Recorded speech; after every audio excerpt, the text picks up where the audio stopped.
Kenapa Nabi Muhammad tidak dilahirkan di bulan Dzulhijjah?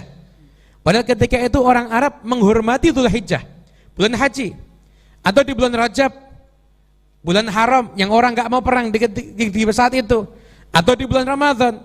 Kenapa Nabi Muhammad dipilihkan lahirnya oleh Allah ada di bulan Rabiul Awal? Rabiul Awal itu nggak punya nilai.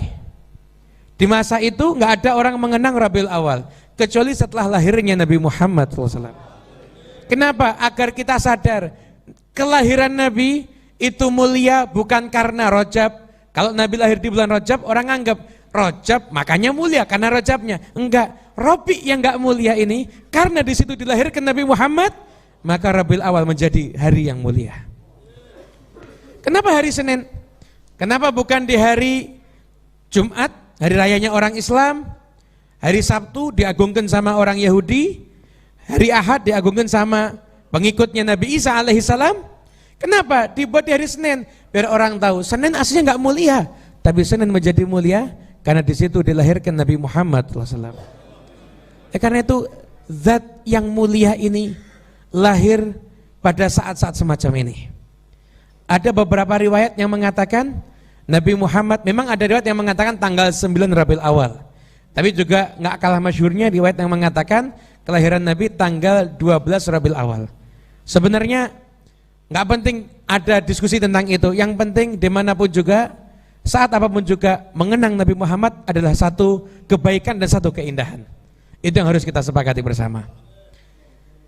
Dan Nabi Muhammad SAW itu kalau kita mau bercerita tentang kelahiran Nabi, tentang manusia yang sangat istimewa ini, kita lihat Al-Quran itu menceritakan kelahiran orang-orang hebat.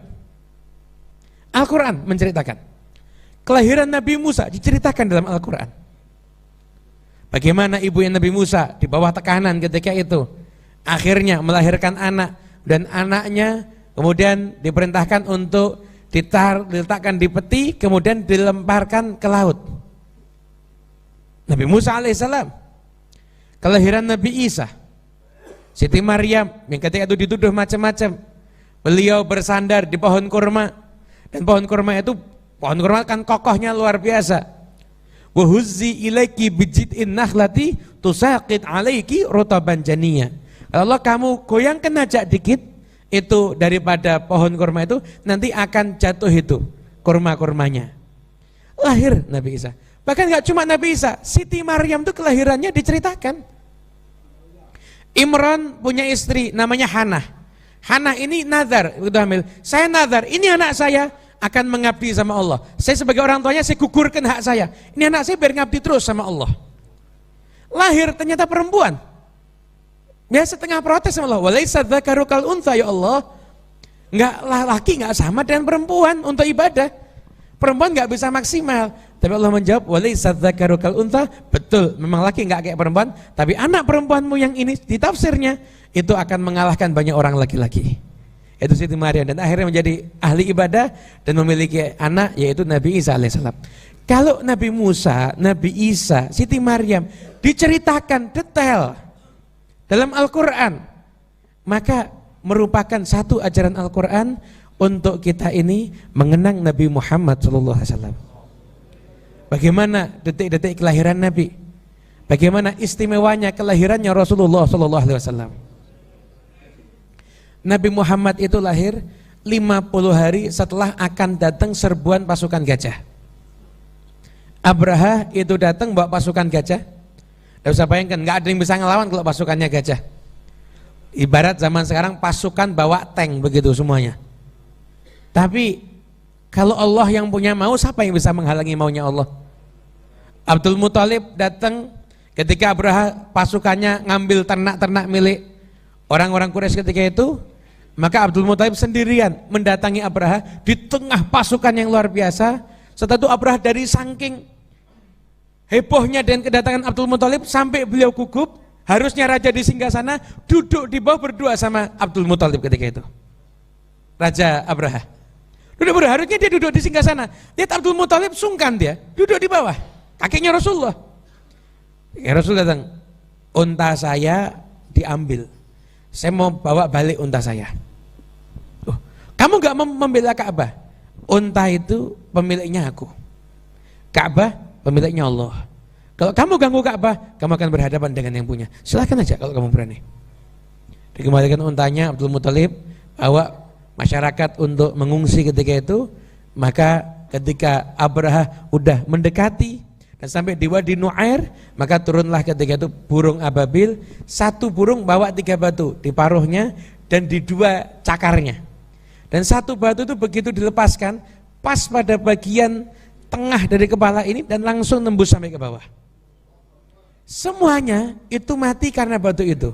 Yang enggak mati karena batu itu cuma 1, Abrahanya. Abraha enggak kena batunya. Kenapa? Karena yang kena batu matinya langsung. Abraha sama Allah dibuat matinya enggak langsung. Abraha enggak kena batunya tapi kena radiasinya. Sampai akhirnya kulitnya itu ngelupas sampai dia kelihatan jantungnya sendiri berdetak. Setelah itu baru mati. Macam-macam dengan Ka'bah. Macam-macam dengan syiarnya Allah Subhanahu wa taala. 50 hari setelah itu di tempat yang sunyi, kurang lebih jarak rumahnya itu 200 meter dari Ka'bah. Ketika kita mengenang ini, istihdharkan, hadirkan bagaimana suasana ketika itu. Bersama dengan Siti Aminah ada 4 orang wanita. Fatimah, kemudian Ummu Aiman, Thuwaibah, dan Syafa. Itu membantu detik-detik kelahirannya Nabi Muhammad. Aminah berulang kali mengatakan, janinku ini lain daripada yang lain. Aku hamil, aku dengar orang kalau hamil berat, susah, capek. Aku nggak ngerasakan itu. Nggak pernah ini. Dan berulang kali aku tuh mimpi. Dari perutku ini keluar cahaya yang menerangi sampai daerah Busra. Busra itu gedungnya orang Syam. Sekarang ini berarti berada di daerah Suriah. Ini di Mekah, ada gedungnya di Suriah itu kelihatan karena cahayanya. Dan subhanallah, daerah Syam yang pertama kali ditaklukkan kaum muslimin, daerah Busra. Isyarah daripada mimpinya Siti Aminah. Isyarah. Ketika itu kelihatan, Busra itu kelihatan, nyata. Maka ketika prosesi kelahiran Nabi Muhammad SAW, Rasul ketika itu dalam proses akan dilahirkan, maka betapa mudah prosesi kelahiran tersebut. Dan Fatimah yang menyaksikan peristiwa itu meriwayatkan, saya tidak menyaksikan apa-apa di rumah itu begitu bayi itu lahir, kecuali yang saya saksikan hanya cahaya. Cahaya sangat terang yang menerangi rumah itu. Kemudian aku baru berusaha melihat bayinya, dan bayi itu lahir dalam posisi tangannya menunjuk ke arah atas. Matanya udah pakai celak, tali pusar terputus, maaf, kemaluan udah dikhitan. Ada bayi yang seperti ini? Ada yang bilang ini manusia biasa. Apakah ini manusia biasa? Mana manusia yang lahir udah dalam keadaan mata bercelak, tali pusar terputus, kemaluan terkhitan, dan menunjuk ke arah atas. Menunjukkan bahwasanya kedudukannya akan tinggi dan menjulang tinggi terus, kedudukan Nabi Muhammad SAW. Isyarah. Hadirin yang Allah Subhanahu wa taala, subhanallah, ahli sejarah sangat jeli membahas hal ini. 4 orang wanita yang ikut membantu prosesi kelahiran Nabi Muhammad itu semua hidupnya berkah. Semua hidupnya berkah. Fatimah itu punya anak, Utsman bin Abil As. Utsman bin Abil As ini seseorang yang soleh yang ditunjuk oleh Nabi Muhammad menjadi imam. Anta imamu qaumik. Engkau adalah imam untuk kaummu. Utsman bin Abil As. Kemudian juga Thuwaibah itu budak, karena membantu kelahiran Nabi dimerdekakan sama Allah. Kemudian Ummu Aiman itu sahabat Nabi yang ngelihat Nabi lahir sampai Nabi berimam, sampai Nabi dewasa, ketemu sama Nabi. Ummu Aiman nih. Jadi sahabat yang ketemunya sama Nabi terlama Ummu Aiman, dari lahirnya Nabi udah ada kok dia. Ummu Aiman budak dimerdekakan, dapat pasangan hidup yang soleh, Zaid bin Harithah. Punya anak Usamah bin Zaid. Usamah bin Zaid ini panglima perang termuda yang ditunjuk langsung sama Nabi Muhammad, dan di bawah pimpinan beliau Sayyidina Abu Bakar As-Siddiq dan Sayyidina Umar bin Khattab. Apa julukannya Usama bin Zaid? Hibbu Rasulillah, kecintaannya Rasulullah. Lahir dari perempuan yang menyaksikan proses kelahiran Nabi Muhammad. Dan Syafa itu ibunya Abdurrahman bin Auf. Abdurrahman bin Auf ini sahabat yang dapat bisyarah akan masuk surga. Masuk surga. Dan Abdurrahman bin Auf menjadi seseorang yang Masya Allah kaya raya. Kaya raya luar biasa Abdurrahman bin Auf.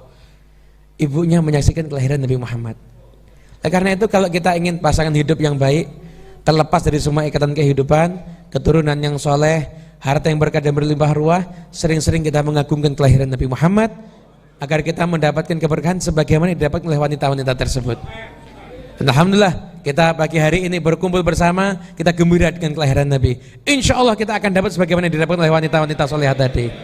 Amin ya Rabbal. Hadirin yang dimuliakan Allah Subhanahu wa taala, masa kecil Nabi bukan tanpa tantangan atau rintangan. Siti Aminah itu nggak bisa nyusui, kurang gizi, nggak bisa nyusuin ketika itu. Kemudian setelah itu juga Thuwaibah nyusuin sebentar. Hingga akhirnya adat ketika itu anak itu dibawa sama yang ibu-ibu yang menyusui, ibu-ibu susu. Datanglah ketika itu dari Bani Sa'ad bin Bakar. Bani Sa'ad bin Bakar ketika itu datanglah rombongan untuk ke Mekah. Kurang lebih beberapa hari setelah kelahiran Nabi. Datang ke sana dan di antara rombongan itu yang paling menderita adalah seorang wanita yang bernama Halimah yang mengajak suaminya dan satu orang anak yang masih kecil. Halimah itu malam terakhir sebelum berjumpa dengan Nabi Muhammad, semalam nggak bisa tidur. Halimah itu udah nggak ada yang dimakan, nyusui anaknya nggak bisa, udah nggak keluar lagi air susunya. Untanya itu udah nggak keluar lagi air susunya, nggak keluar lagi air susunya untanya itu, untanya Halimah nggak keluar lagi. Bahkan ketika itu suaminya juga bingung, semalaman mereka itu nggak bisa tidur kelaparan dan bayi yang dibawa itu nangis terus. Tibalah harinya ketika akan mencari bayi susu. Ada memang beberapa riwayat kisah. Kita akan yang umum biasanya disampaikan, yaitu ketika Nabi Muhammad ditawarkan karena yatim nggak ada yang mau ngambil. Dan mayoritas kitab sirah mengatakan seperti itu. Tapi ada sebagian yang lain, dan ini yang dikutip oleh Habib Ali bin Muhammad al-Habsyi, Sahibul Maulid Simtudurar. Habib Ali itu dari saking cintanya sama Nabi, nggak mau bilang Nabi ditolak tuh nggak mau. Mengatakan apa? Tasabaqat ila radha'ihil murdi'at. Rebutan orang menyusui Nabi Muhammad. Tapi nggak ada yang bisa nyusui Nabi Muhammad kecuali hanya Halimah.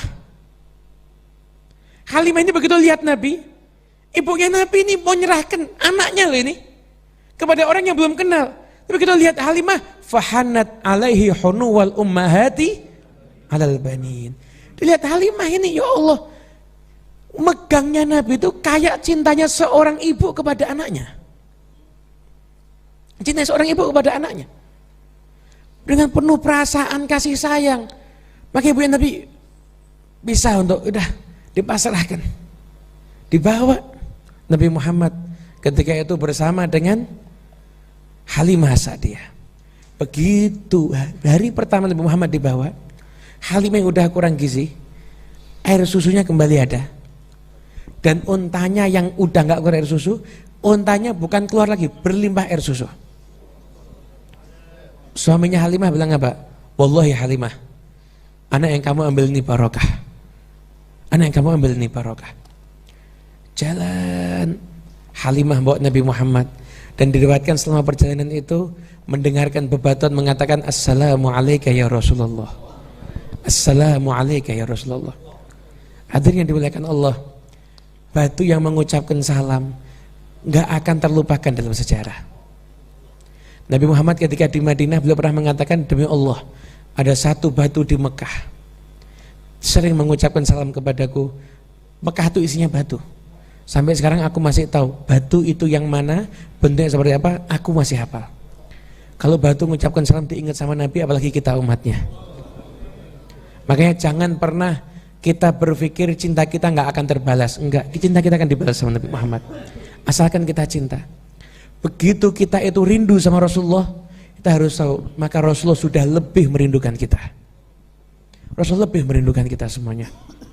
Yakinlah majlis ini akan nyambungkan kita dengan Nabi Muhammad insyaallah. Dibawa sama Halimah. Halimah begitu bawa Nabi Muhammad, mengatakan malam sebelumnya itu malam terburuk dalam kehidupannya, malam berikutnya malam-malam terindah dalam kehidupan Halimah. Nggak pernah ada susah di rumahnya, nggak pernah ada sedih di rumahnya, nggak pernah ada hal yang nggak enak di rumahnya. Halimah itu berangkat, ontanya paling belakang, udah paling lemah, pulang ontanya paling depan. Ontanya paling depan. Faqat atat wa syarifuha wa atanuha dha'ifatan wa rajat wa huma lidawabil qafilati. Berangkatnya lemah, dha'ifatan, lemah ini dua-duanya. Pulangnya lidawabil qafilati asbiqat, dibalap semuanya itu. Sampai orang-orang yang dibalap sama Halimah mengatakan apa? Halimah, ini ontanya beli lagi di Mekah. Enggak, ini yang sama kayak yang kemarin. Kok beda? Kemarin lambat, kok sekarang cepet? Sekarang cepet ini unta kamu. Saya juga nggak tahu kenapa ini. Cepet sampai di rumah Halimah. Begitu Nabi Muhammad di rumah Halimah, hari-hari di rumah Halimah tidak pernah ada susah di situ. Daerah Bani Bakar itu diriwayatkan, itu daerah paling gersang yang pernah ada. Nggak ada daerah lebih gersang dibanding itu, nggak ada. Daerah yang paling gersang itu daerah situ. Ini ternaknya Halimah, kambing-kambingnya, untanya gemuk semuanya. Daerah gersang. Sampai tetangga-tetangganya bilang apa? Kalau kamu itu mau gembalakan hewan ternak, kambingmu, untamu, taruh tempatnya yang sama kayak tempatnya Halimah. Itu tempatnya Halimah gemuk, tempat kamu kurus semuanya. Bingung, dikembalikan tempat yang sama, ternyata nggak tambah gemuk, tetap. Memang bukan tempatnya, karena yang berada dengan Halimah adalah manusia termulia. Manusia yang setiap nafasnya mendapatkan pandangan dari Allah Subhanahu wa taala. Manusia yang paling dicintai oleh Allah. Manusia yang berkatnya Allah akan memuliakan siapapun, dan karenanya pula siapapun yang sul adab Allah juga akan menghinakannya. Manusia yang bernama Muhammad Rasulullah SAW. Karena Nabi Muhammad. Halimah umur 2 tahun Rasulullah SAW. Halimah masih senang, tapi udah harus bawa pulang, bilang sama ibunya Nabi, di Mekah banyak wabah penyakit, saya ambil lagi aja. Dibawa kembali, baru sebentar terjadilah proses pembelahan dada. Maka ketika itu Halimah ketakutan, hatinya nggak pengen pisah dengan Nabi Muhammad, tapi khawatir kalau terjadi sesuatu. Maka dikembalikan kepada ibunya. Setelah Halimah sedih, dan Halimah menganggap takut dari sesuatu, tapi sesungguhnya Nabi Muhammad berada dalam perlindungan Allah Subhanahu wa taala. Berlalu masa Nabi Muhammad bersama dengan ibunya, anak umur 4 tahun. Anak ini terlahir yatim. Anak ini nggak pernah lihat ayahnya. Anak ini nggak pernah memanggil wahai abah, nggak pernah. Paling asyadul yutum, paling beratnya yatim ada seorang anak yang lahir udah nggak pernah lihat bapaknya, dan itu dialami oleh Nabi Muhammad, itu dialami oleh Rasulullah, nggak lihat. Umur 6 tahun ketika itu dibawa Nabi Muhammad SAW oleh ibunya, ayo kita ziarah ke makam ayahmu, kita kunjungi saudara ayahmu yang ada di Madinah. Anda bisa bayangkan betapa mulianya Aminah. Suaminya udah nggak ada. Perjalanan 500 km ditempuh mau menjalin silaturahmi dengan saudara-saudara suaminya, padahal suaminya udah meninggal dunia. Berapa banyak sekarang istri yang nggak mau ketemu sama keluarga suaminya padahal suaminya masih hidup? Banyak. Nggak cocok, nggak mau, nggak seneng. Ini Halimah suaminya udah nggak ada. Ini Halimah, Aminah, Siti Aminah luar biasa, masya Allah akhlaknya. Dibawa Nabi Muhammad 2 unta, Halimah, Ummu Aiman sama Rasulullah. Ketika itu umur 6 tahun. Ketika itu Nabi Muhammad SAW jalan sampai akhirnya mencari makam ayahnya dan menemukan makam ayahnya. Anda bisa bayangkan, anak cuma tahu makam ayahnya, cuma tahu makam ayah, nggak pernah tahu wujud ayahnya. Aminah menangis, Nabi Muhammad juga menangis. Kenapa?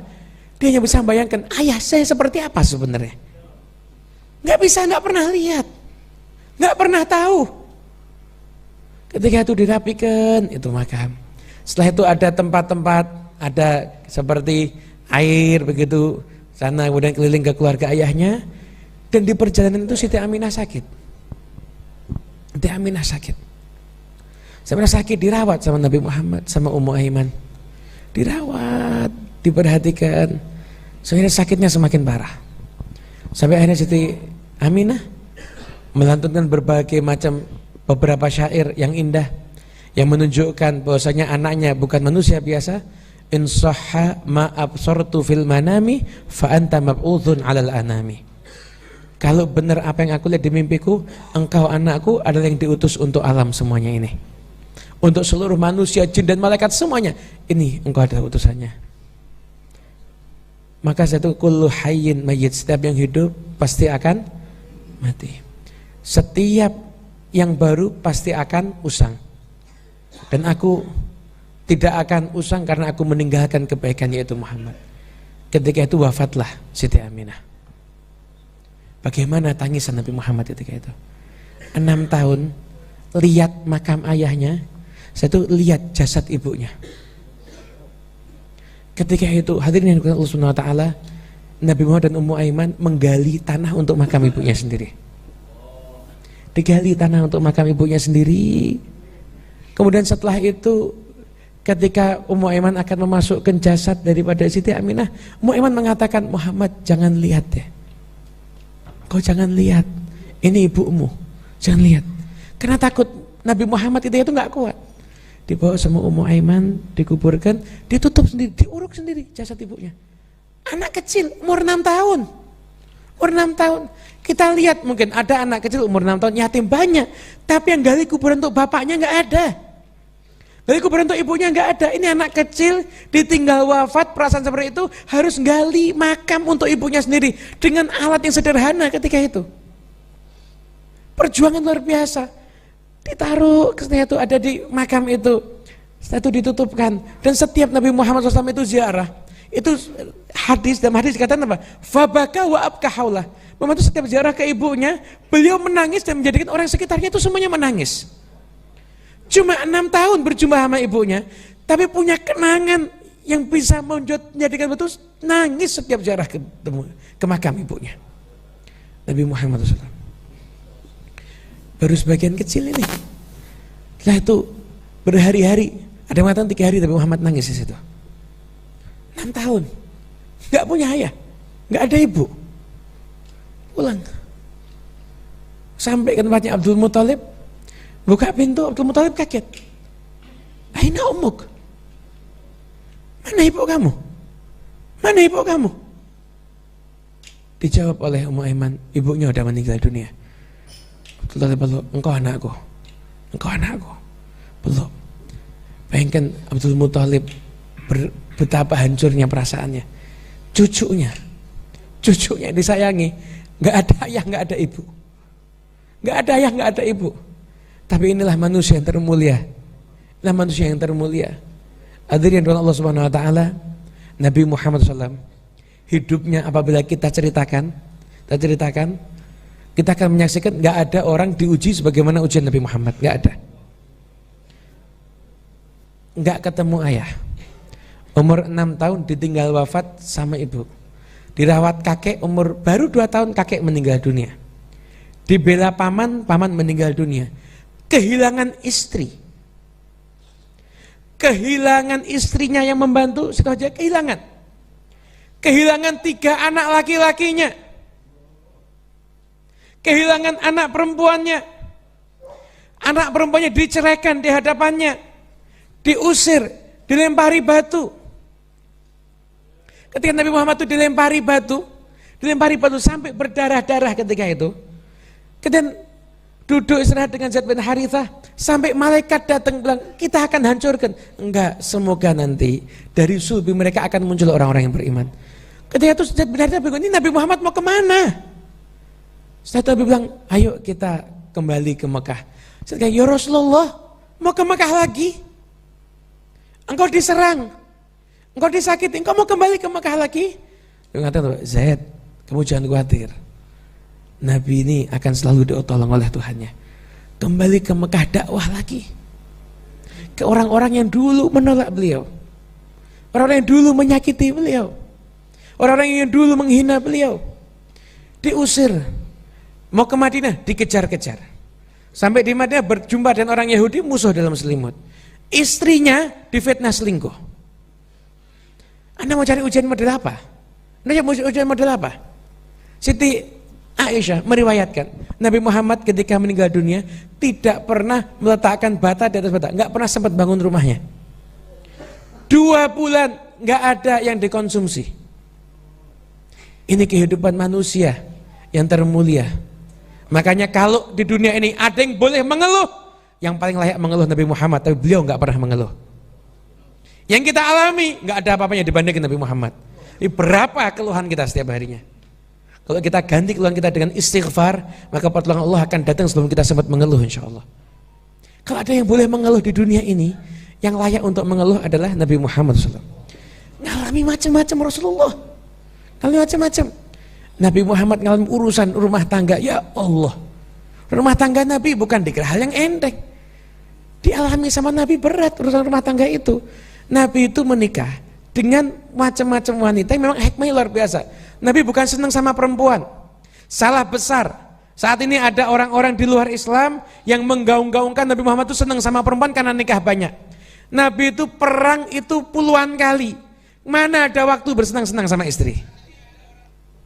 Nabi Muhammad nikah dengan siapa? Nikah dengan perempuan yang kaya, pernah. Nikah dengan perempuan yang miskin, ada. Nikah dengan perempuan yang tinggi, ada. Perempuan yang pendek, ada. Nikah dengan anak sahabatnya, iya. Nikah dengan anak musuhnya juga, iya. Kenapa? Karena agar mereka semuanya bisa meriwayatkan kehidupan Nabi, sehingga kita ini bisa dengar. Nikah sama yang tua, ada. Nikah sama yang muda, ada. Baik, kita bisa dengar bagaimana kehidupan keseharian Rasulullah. Istrinya Nabi cuma 1, nggak ada yang bisa tahu apa yang dilakukan sama Nabi di dalam rumah. Karena istrinya Nabi ada beberapa, maka kita bisa tahu bagaimana kehidupan Nabi. Nabi Muhammad bukan senang perempuan, nggak ada kesempatan untuk bersenang-senang dengan istri. Beliau perang, dakwah, perang terus itu, seperti itu yang dilakukan sama Nabi. Kapan waktu untuk berduaan sama istrinya? Nggak ada, jarang sekali. Dan beliau mengalami problematika rumah tangga macam-macam. Pernah beliau ketika itu mendapatkan hadiah Maria Al-Qibtiyah. Nabi senang ketika itu Nabi berkumpul sama Maria di rumahnya Hafsah. Hafsah tahu marah, istri Nabi marah, dan Nabi menyendiri 1 bulan di gua. Dan ketika itu Maria Al-Qibtiyah hamil Ibrahim, anaknya Nabi Muhammad. Tapi karena kondisi nggak kondusif, kehamilannya dirahasiakan. Bayangkan wanita hamil seharusnya bahagia, ini wanita hamil tapi ketakutan. Ini ketakutan keluarga Nabi Muhammad nih. Ketika Nabi Muhammad udah kembali, Nabi Muhammad seneng-senengnya ketika itu mendapatkan putra, mendapatkan kabar anakmu ini akan meninggal dunia. Dan akhirnya benar, Ibrahim putra Rasulullah SAW itu meninggal dunia. Nabi mengatakan, Nabi Ibrahim, air mataku menetes, hatiku bersedih, namun aku tidak akan mengucapkan apapun juga kecuali yang mendatangkan keridhaan Allah Subhanahu Wa Taala. Hadirin Allah Subhanahu Wa Taala. Kalau memang ada di dunia harus mengeluh, maka yang paling layak mengeluh adalah Nabi Muhammad SAW.